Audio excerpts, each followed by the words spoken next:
Je suis Héloïse. À 18 ans, j'étais une fille qui débordait d'énergie et de joie. Dans le collège que je fréquentais, j'étais connue de tous. Cela n'avait rien à voir avec mon physique ou mes bonnes notes en classe. J'étais une fille banale, mais joyeuse et sympathique. J'aimais la fête et les activités extrascolaires. C'était pour moi un moyen de m'évader de la maison. Mon père était un homme très dur. Il m'interdisait toute sortie et connaissait mon programme de cours par cœur. À côté, ma mère était plus flexible. Elle m'aidait parfois à tromper la vigilance de papa et me soutenait quand j'avais besoin de passer du temps avec des copines.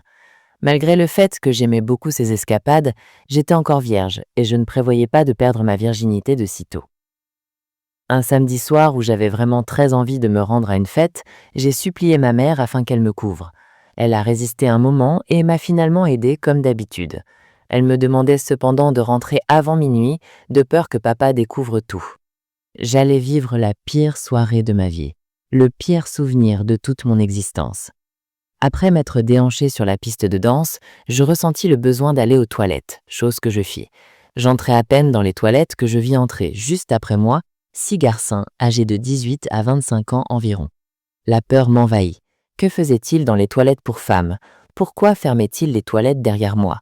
Je me mis tout de suite à crier, mais le bruit de la musique étouffait mes cris. Je me souviens encore des odeurs de cigarettes et d'alcool qui émanaient d'eux. J'étais en train de me faire violer. Quand ce fut le tour du 4e d'entre eux, je ne ressentais plus la douleur déchirante du début. J'étais dégoûté, fatigué, et j'attendais juste le tour du 6e pour que ce cauchemar prenne fin. Une éternité après, c'était enfin fini.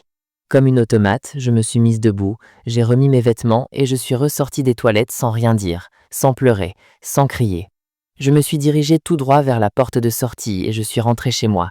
Il était environ 23h30. J'étais dans les temps. Maman ne me gronderait pas. Une fois à la maison, je me suis dirigée vers ma chambre. J'ai pris une douche et je me suis endormie. Le lundi suivant, j'étais en cours, comme si rien ne m'était arrivé.